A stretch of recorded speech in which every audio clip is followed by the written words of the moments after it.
Hey guys, what's up? Welcome back to another compilation video here on the channel today.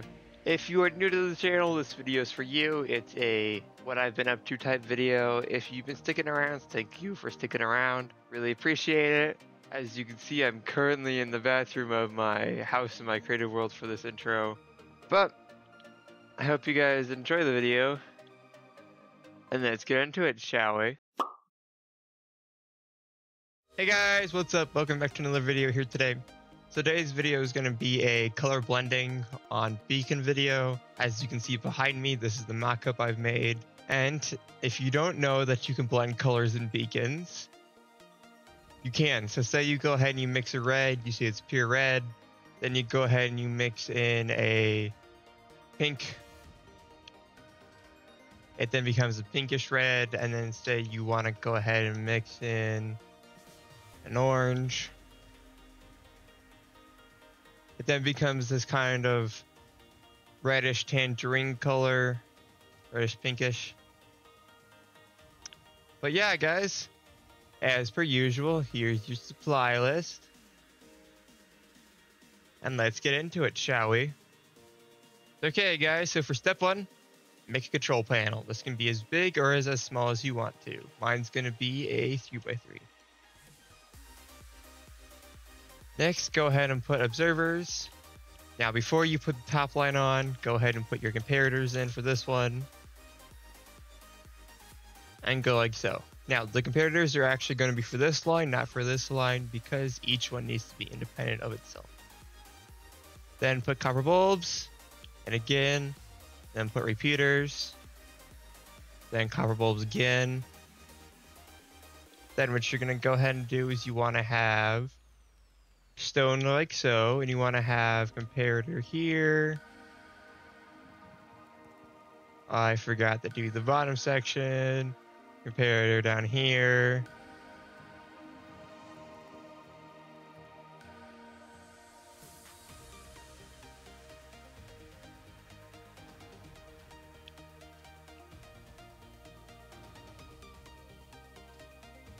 And then once you have that pretty much done, then go ahead and have this come out like so. And have this come out like so.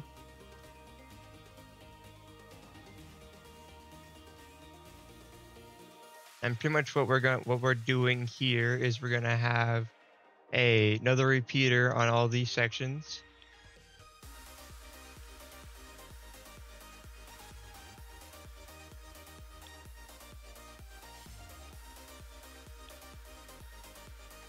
And what this will do is this will start powering our redstone kind of torch line system right here. And this is how you get up higher into the beacon section. And there you have it, guys. There's part one. Okay, guys, so for step two, this is going to be a less technical step and just more of a layout step. So come over to this side and then come out 5 blocks.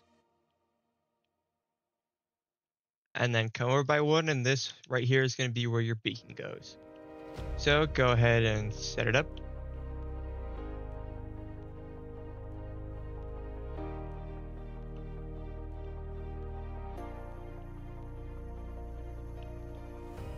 Now, what you're going to go ahead and do is you're going to start your sticky piston spiral, and it'll kind of go in a spiral in this direction. So go like so. And keep going until you have 9 pistons. And there you have it, guys. That's pretty much going to be your basic layout for step 2. Okay, guys, so for steps 3 and 4, we're going to go ahead and build the actual entangled redstone web. And the reason why we're splitting it is so that way it's easier for you guys to digest and you can break it into parts and I don't screw up as much. So what you're going to go ahead and do is you still want to have a single line right here, but you can break this single line up any way you want to. Best way I found to do it is to have a line of 3 repeaters coming off of those blocks. Like so. And then put a line of blocks in front of that. Now, go ahead and put redstone dust here. When this activates, this turns on, this curves into this, and powers this. For this one's pretty simple as well. Just have redstone dust coming off the center one and link straight into this piston. This one, what you want to do is you want to have another repeater coming off of this block so that way you don't interfere with that. Put a redstone dust, have a block that cuts the power from this to this so that way there's no interference with that. Come outwards like so, and this actually wants to be a block right here with a torch. And then once you have that hooked up, you want to go ahead and have that go into a block like so, and have that go into another torch so that way that powers that. Now, the main reason we kind of have this type of system hooked up right here is so that way we can scale upwards while still keeping the anonymity of each of the lines separate. So come off of this section right here and come up. And then once you've done that, go ahead and put a torch. And there you have it, guys. There is part 3. Part 3 is a lot simpler than part 4 because part 4 we start dealing with scaffolding and a lot more complex redstone. Okay, guys, so for part 4, what we're going to start with is we're going to start with this scaffolding. So what we're going to go ahead and do is we want to have this entire section right here come up by one more block. Like so. You want to leave this one blank because we're done with this line. So you just need to have these two. And then once you go ahead and do that, then you're going to want to have this back scaffolding also come up further. So have it go like so. And then you're going to want to go ahead and have this come up one more.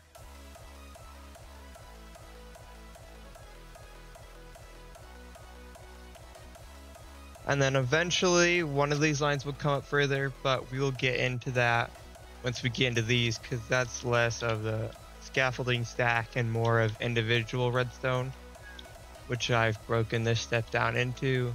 Now, what you're going to go ahead and do once you get to this stage, you're going to want to go ahead and be able to look into it like so.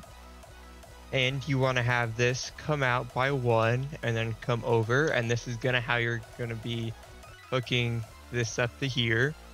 And then once you go ahead and pull that off, go ahead and have this kind of go up right here. Have this come up. And then I'm just going to put this in here later because this is going to be for a different line later on. And then kind of go in here like so, then block this off. Then have this come out. And in case you're wondering, no, this will not activate this. This activates this. It does still work in bedrock. And then have that go like so. And then once you have all of those knocked out, then the reason why we have that like so, you're going to want to grab a glass block. So once you have that pretty much knocked out, go into here, and yes, I do currently have pictures of the inside so that way I don't have to go back and forth constantly between this and recording a segment. So go ahead and put a glass block right there. Don't exactly remember why I put a glass block right there. Put a glass block right there.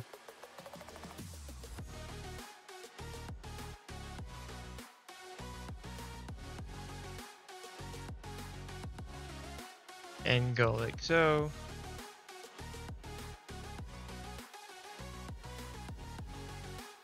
And as you can see, that now powers that. So what we're gonna have to do is eventually put a torch in there.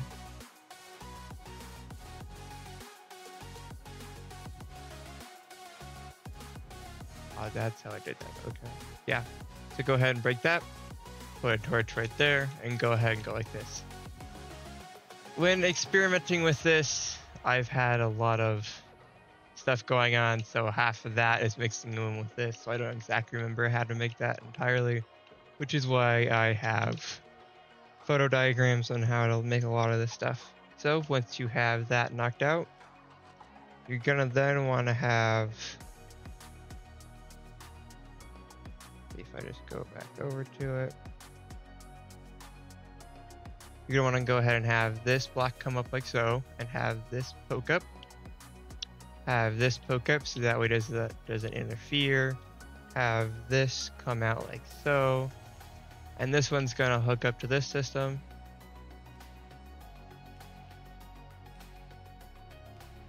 So go ahead and have this redstone line trace like so, and go ahead and put a torch there.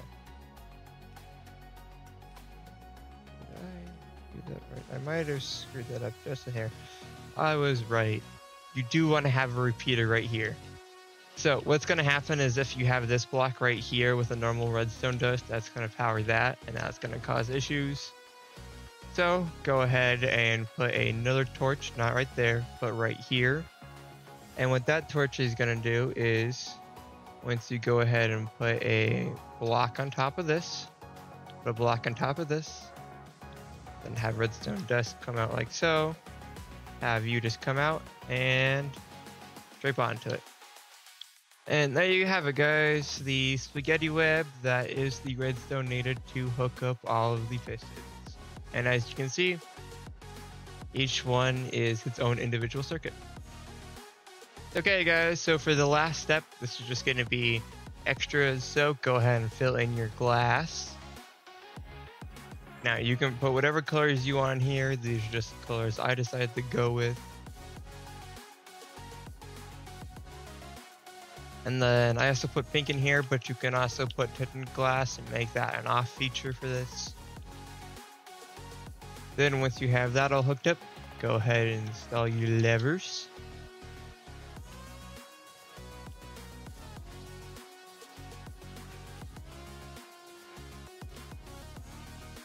And there you have it, guys.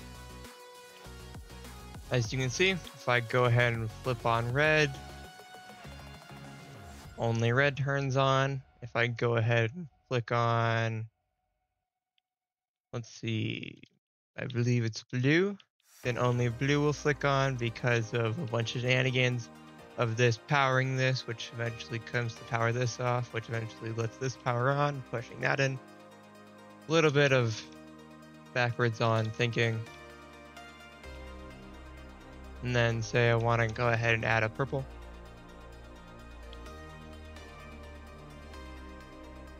Same system still works.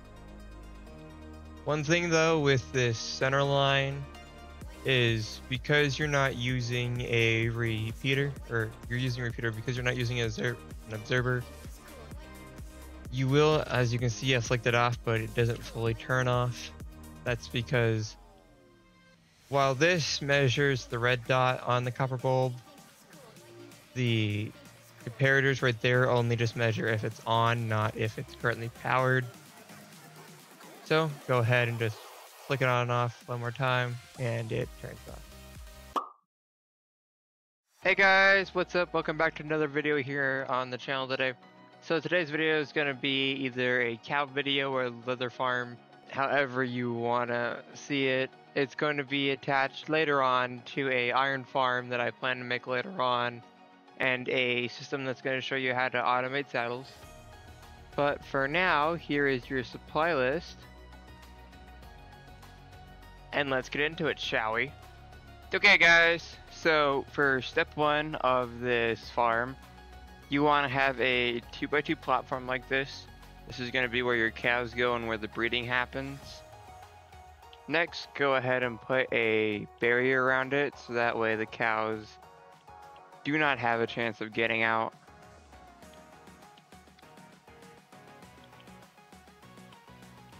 Next, leave this one and the other side open on the bottom.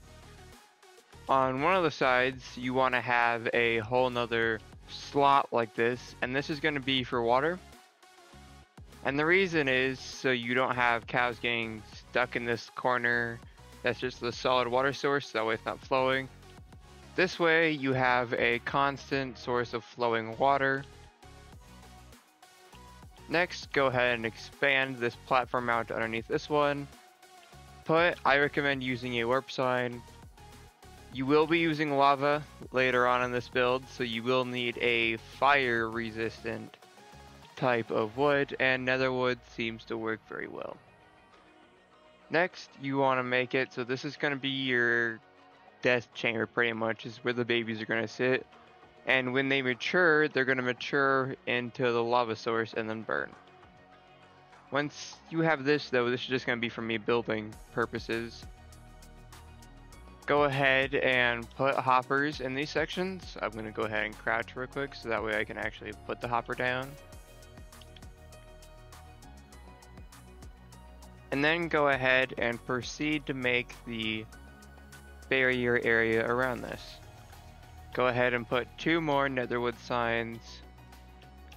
Make another gap like so. And put lava in place. Then, once you have that accomplished, go ahead and put in your cows. You can put a roof on this if you want to. You can also put as many cows in here as you want to. Minimum you need is 2 cows, so that way you can make 1 baby cow. More cows the better, so that way you can make more baby cows.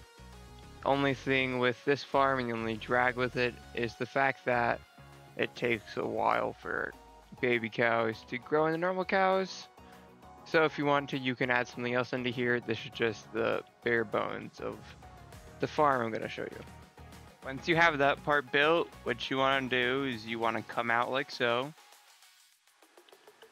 And have a hopper line get put in right here. Make sure that this one is not facing downwards and it's curved downwards, or else your hopper line will not work. Next, pick a line, have it come straight down. Then the other one, you want to have a curved hopper to one of the sides, front or back. And then have it come down. Then once you reach the bottom, use a barrel or a chest. After you do that, set up your simple item sorter.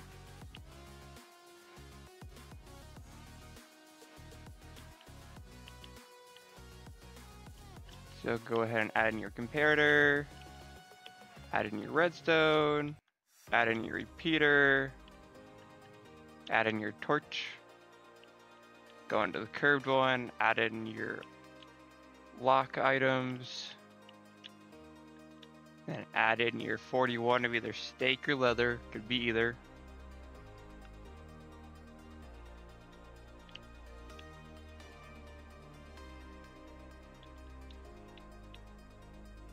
And there you have it, guys, a cow farm.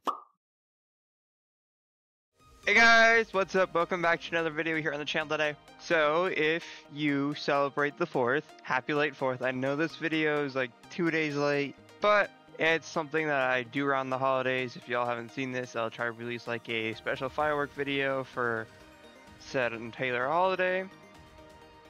Anyways, here is the supplies that you're gonna need, or the exact amounts are also down here on the hotbar.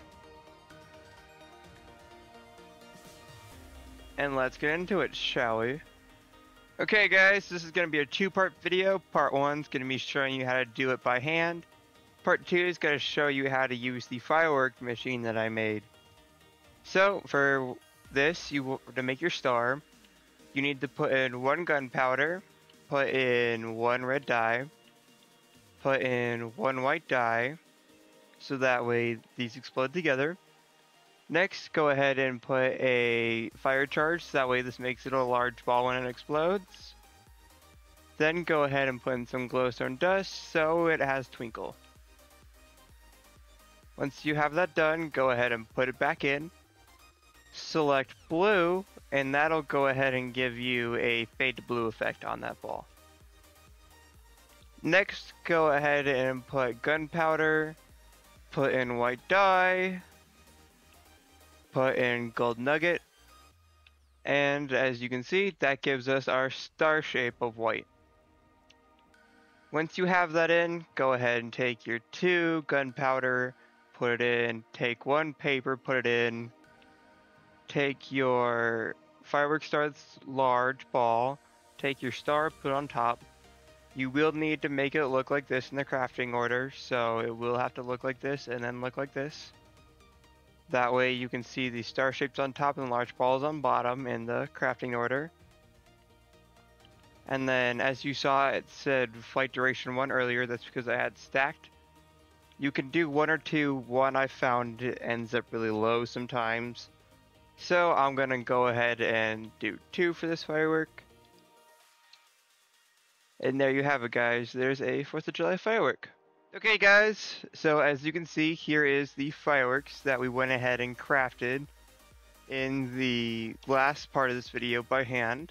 And here is the fireworks machine that we built in a different video. Only thing I did was I just swapped out the yellow dye for white dye in the back, or you can add a whole other section, or you can just add more dyes and add white. This is just what I decided to do.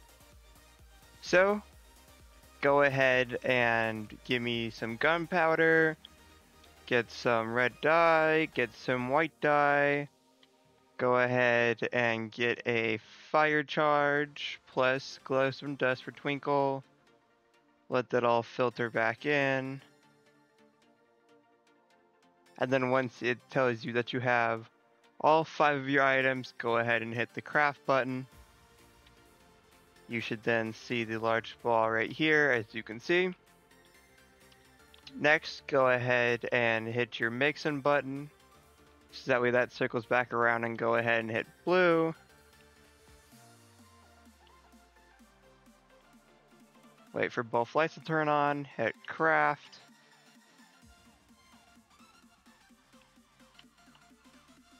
And voila. Next, go ahead and make your white star, so gunpowder, white dye, gold nugget for a star shape,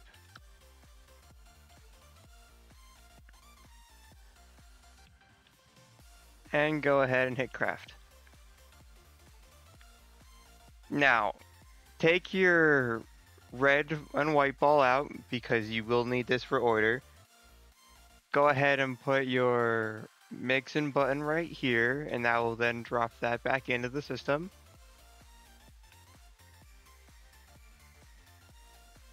As you can see right there. Next, go ahead and hit this button twice. Then go ahead and hit paper.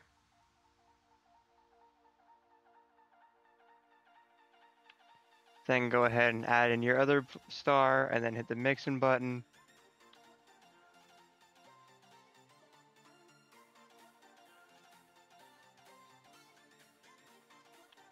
And then go ahead and hit craft.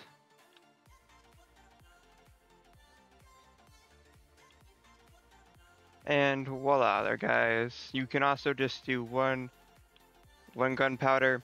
How it loads it is it loads it from top row bottom, and you need your white star to be on top, so that way it ends up on top in the final rocket.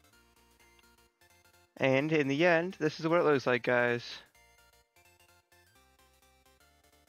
If you do white star on bottom, I've tested this a couple times, sometimes you can't really see the white star, and sometimes if you do the white star on top, sometimes you can see right before the big ball explodes. So that's why I decided to do it in this order. Hey guys, what's up? Welcome back to another video here on the channel. So today's video is going to be how to make a saddle crafter. This one's going to be a little bit different when I eventually hook it up into that farm in the big combination video that I'm going to do at the end of this. As you can see, here is your supply list that you're going to need for this. And let's get into it, shall we? Okay guys, so go ahead and make your frame. Leave a hole in the center, and when you do it later on, when you add like all the fancy touches, this needs to be something that a chest can open underneath. So go ahead and put your chest like so. Then put another pillar in. Then come like so. Then go ahead and put your chest in. Then do your glass, and this is going to be your status bar for how full your crafter is. Put in your lights. Put in your item frame. And your button. And that's going to be step 1 there, guys. Okay guys, so for step 2, what you want to do is you want to have your hoppers next. have your crafter facing this way, and have the slots locked as shown on screen. Next, go ahead and have target blocks on the back of all your lights. Then place block. Then have redstone dust. Then have a comparator. And because you have some locks like in place, it will already activate some of the tick power of the crafter. So that's why we have the redstone going around this way. So that way that stops right here and it doesn't activate this one. Once you have that done, you want to have your power for your craft button link out and come over here. And that's going to be the end of step 2. Okay guys, so for step 3, go ahead and have this come down. And the reason why you want to have this one block lower is because it will need to sneak its way underneath this. So have it come over like so. Where's that line? There's that line. Have it sneak over one more time. And then this right here is going to need to be a sign. So let me show you what I mean. Go ahead and put a block in right there.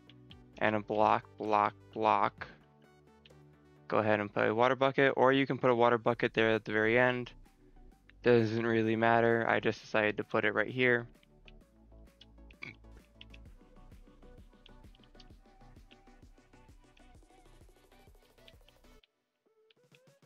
And then make sure you have a sign right here and a piece of packed ice so that way items slide along it. And then go ahead and put soul sand right there. And then go ahead and take your hopper and put a hopper in right here. And then once you have that, go ahead and put that like so. And the reason why this is like this is so that way you can have the bubble columns and it will interrupt this redstone. So go ahead and go up like so. Go up like so one more time. Have it come over one more time. Have that be blocked off. Put in another piece of water. And then put in another piece of water so it flows onto it and block that off. And there you have it guys, a auto crafting setup for a saddle.